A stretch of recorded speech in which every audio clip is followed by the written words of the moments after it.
नमस्कार। सबसे बड़ा सवाल देख रहे हैं आप, मैं हूं आपके साथ पूजा। 2024 का चुनाव नजदीक है और बीजेपी का एजेंडा सेट है। बीजेपी ने ऐसा खेल कर दिया है जिससे दुश्मन भी अब बीजेपी से गले लगा रहे हैं। एक एक कर विपक्ष की पार्टियां बीजेपी में शामिल हो रही है और एनडीए का कुनबा बड़ा होता जा रहा है। महाराष्ट्र में एनसीपी में जो खींचतान शुरू हुई उसका असर अब बाकी राज्यों में भी दिखने लगा है। अजीत पवार एनडीए में शामिल हो गए हैं और खबर है कि कई राज्यों की छोटी छोटी पार्टियां भी अब एनडीए में आने की तैयारी कर रही है।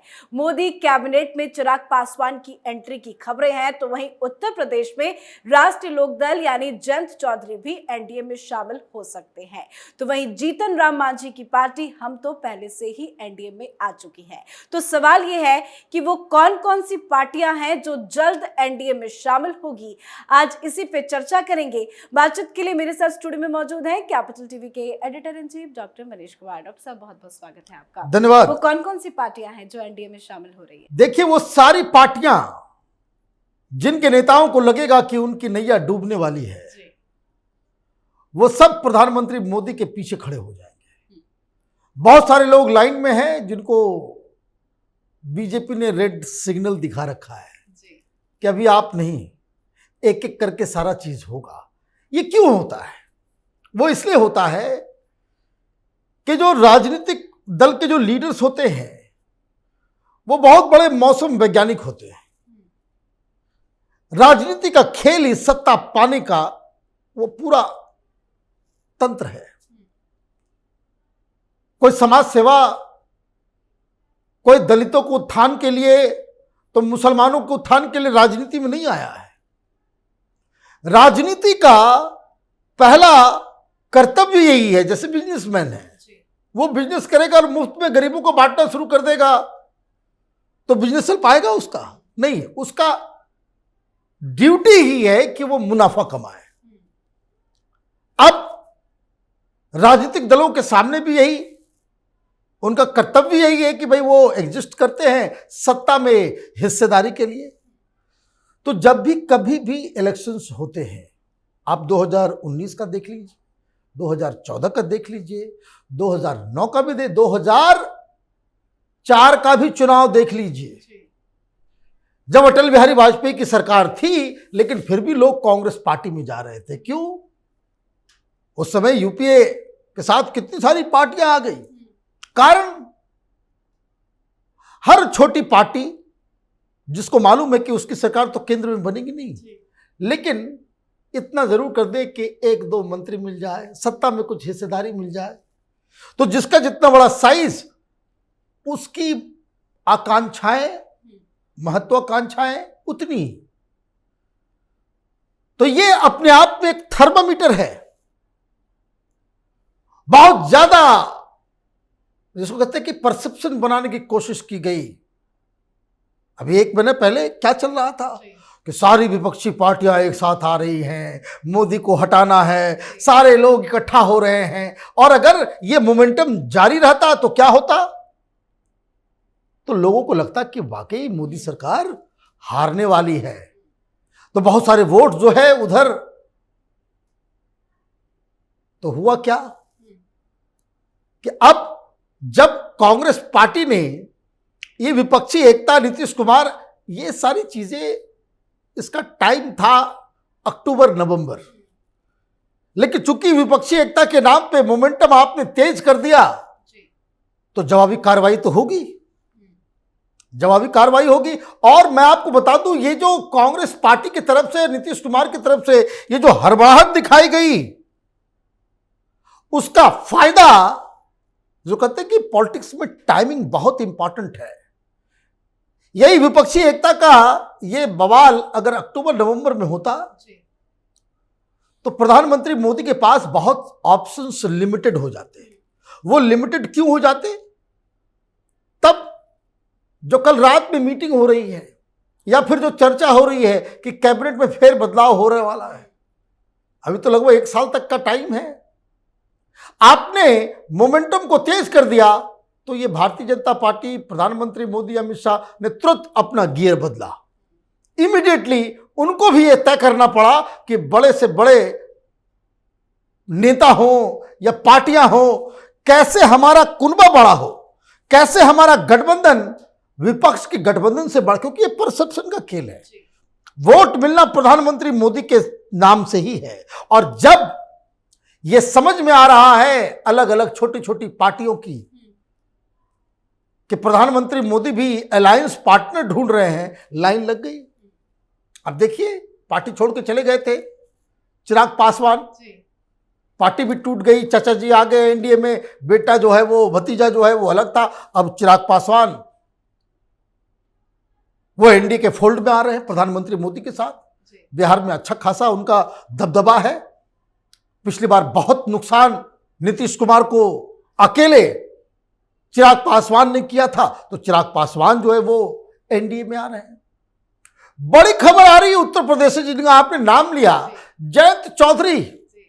जयंत चौधरी के आने से आप ये समझिए कि पूरा का पूरा वेस्टर्न यूपी, ये जो जितने भी ये जाट, ये जो पहलवान आंदोलन, किसान आंदोलन, ये सब नलीफाई हो जाएगा। इनफैक्ट भारतीय जनता पार्टी को बहुत ज्यादा फायदा होगा। अब जयंत चौधरी को क्या हुआ है, जयंत चौधरी 2-3 चुनाव लड़के देख चुके हैं। वो उन्होंने देख लिया कि भाई जब हम अखिलेश यादव के साथ हाथ मिलाते हैं, नुकसान हमको होता है, वो फायदा वो उठा लेके जाता है, हम सीट नहीं जीत पाते। अब उनके लोग भी कहते हैं, पिछले चुनाव में आप भी वेस्टर्न यूपी गई थी, वहां के जाट के मोहल्लों में आप गई थी, तो सारे लोग क्या कहते थे कि भाई जयंत चौधरी को बीजेपी से करना चाहिए, बीजेपी से कर ले तो मजा आ जाए, और भारतीय जनता पार्टी जीत भी जाती है। तो वहां जयंत चौधरी से बातचीत चल रही है। बातचीत इस स्टेज पे पहुंची हुई है कि उनका आना तय है, बस भारतीय जनता पार्टी ही देर कर रही है। He is more than eager to come to BJP, लेकिन भारतीय जनता पार्टी ये कह रही है कि भाई तुम्हारी 4-5 डिस्ट्रिक्ट में तुम्हारी पार्टी है, तुमको जो सीट लेना है लो, तुमको मंत्री भी बना दिया जाएगा, लेकिन तुमको पार्टी अपनी विलय करनी हो, ये शर्त रखी गई है। और ये कह रहे हैं कि नहीं, हम पार्टी विलय नहीं करेंगे। तो ठीक है, पार्टी विलय नहीं होगा, लेकिन होगा अब ये जो करार, ये ऑलमोस्ट डन डील है। कहां जाएगी भाई ये अपोजिशन पार्टी की एकता? एक और अजीत पवार, एनसीपी तो गई, बिल्कुल अजीत पवार आ गए, खत्म हो गई कहानी। एक और नाम, अकाली दल। अकाली दल से भी बात ऑलमोस्ट डन है, फाइनल हो चुका, क्योंकि अब उधर जयंत चौधरी, ये किसान आंदोलन, जाट, ये इधर आएंगे तो उधर किसान नेता जो अकाली दल के साथ जुड़े हुए वो भी इधर आ जाएंगे। और इन लोगों ने देख लिया कि अकाली दल का रिवाइव करना, कि चूंकि वहां कांग्रेस पार्टी अब साइड हो रही है, अकाली दल को रिवाइव करने के लिए सीधे सीधे आम आदमी पार्टी से भिड़ना पड़ेगा।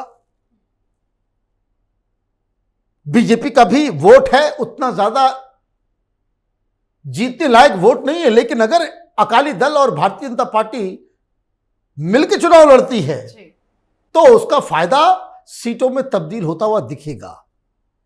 तो एक वो और एक नया नीतीश कुमार के वोट बैंक, वो हम जीतन राम मांझी ऑलरेडी आ चुके हैं। बात आंध्र प्रदेश में चल रही है, वहां नायडू साहब से बातचीत तो चल रही है, लेकिन भारतीय जनता पार्टी अभी उसमें इंटरेस्टेड नहीं है। वो इंटरेस्टेड इसलिए नहीं है क्योंकि उनको लगता है कि वाईएसआर रेड्डी वो एक अलायंस पार्टनर की तरह ही है। जब कभी भी वोटिंग होती है दिल्ली के अंदर, तो वो बाकायदा भारतीय जनता पार्टी के फेवर में ही हर चीज में वोट करती आई है। और जिस तरह का काम वहां हो रहा है, जो जानकारी मिलती है, वाईएसआर रेड्डी को प्रधानमंत्री मोदी पसंद भी बहुत करते हैं कि एक तो भ्रष्टाचार वगैरह से दूर रहते हैं, लेकिन वो काम भी अच्छा कर रहे हैं, और इसलिए जो उनका जो टॉप लीडरशिप के साथ जो प्रधानमंत्री मोदी के साथ जो रिश्ते हैं वो बड़े मधुर हैं। इसलिए जो है वो वहां पे आंध्र प्रदेश में नायडू साहब से हाथ मिलाना नहीं चाह रही बीजेपी। इसकी एक और वजह है जैसे वो नीतीश कुमार के दिमाग में भूत सवार हुआ। पिछली बार नायडू साहब के ऊपर जो है भूत सवार था कि भाई बीजेपी को हराना है, बीजेपी गठबंधन के खिलाफ जो है पूरी तरह से ये करना है। और भी यूपी के अंदर और भी पार्टियां हैं जिनको अभी तो दूर रखा गया है, लेकिन वो शायद जो है भारतीय जनता पार्टी के साथ आ जाए। एक जो पिछले चुनाव में अखिलेश यादव के साथ थे, ओपी राजभर, तो वो उनको भी जोड़ा जा रहा है। बिहार में एक और पार्टी है वीआईपी, उनको जोड़ने की कोशिश की जा रही है, वो आने को भी तैयार हैं। तो इस तरीके से आप देखिए कि कुनबा बड़ा होता जा रहा है। और ये क्यों? वो इसीलिए क्योंकि आप देखिए कि जिस हिसाब से प्रधानमंत्री मोदी के बारे में चर्चा हो रही है, क्या कहा प्रफुल्ल पटेल ने? प्रफुल्ल पटेल पटना की मीटिंग में थे, वो जो विपक्षी एकता की जो मीटिंग हुई उसके अंदर बैठे हुए थे। वो अब कह रहे हैं कि ये बिल्कुल ड्रामा चल रहा है। वहां बैठे लोगों के अंदर भी यही कि मोदी से निपटना 2024 में बड़ा मुश्किल है। हम लोगों को अपने अपने राज्य में अपनी अपनी जगहों पे कम्युनिस्ट पार्टी के बारे में ये बताया जा रहा है कि वो कह रहे हैं कि भाई प्री पोल अलायंस नहीं करना है। नेशनल लेवल पे आप अलग अलग लड़िए, चुनाव जीत के आइए। अगर आप मोदी को तब हरा सकते हैं तो पोस्ट पोल अलायंस, मतलब रिजल्ट आने के बाद अलायंस हो। ये पहले अलायंस करने का कोई फायदा नहीं होने वाला। तो आपस में ही स्ट्रेटजी को लेकर के मतभेद है, तो अब वो कहानी बता रहे हैं। तो कहने का मतलब ये है कि शुरुआत कि गठबंधन बनाना है, पार्टियों को जोड़ना है, इसकी शुरुआत नीतीश कुमार ने की, कांग्रेस पार्टी ने की, ममता बनर्जी ने की, लेकिन बाजी मार के लेके चले गए प्रधानमंत्री मोदी और अमित शाह। उनको क्रिएट करना था तो वो 19 पार्टियों की तो खुद की यूपीए है, उसका कुनबा रुक नहीं रहा, बच नहीं पा रहा।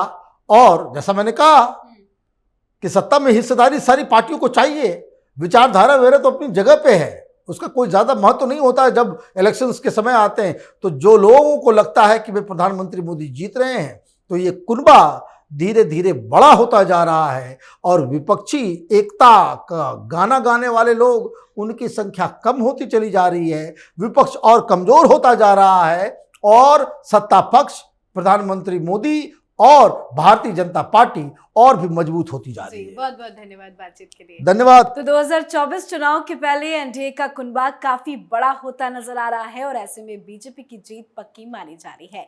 एक एक कर दल एनडीए में जुड़ रहे हैं और आने वाले वक्त में कई और ऐसी पार्टियां हैं जो एनडीए के साथ हाथ मिलाती नजर आएंगी। तो कुल मिलाकर देखा जाए तो पीएम मोदी ने ऐसा दांव चल दिया है जिससे राहुल गांधी, सोनिया गांधी और पूरी की पूरी कांग्रेस पार्टी सिमटती नजर आ रही है। आप अपनी राय इस पर कमेंट करके जरूर लिखें। देखते रहिए कैपिटल टीवी। नमस्कार।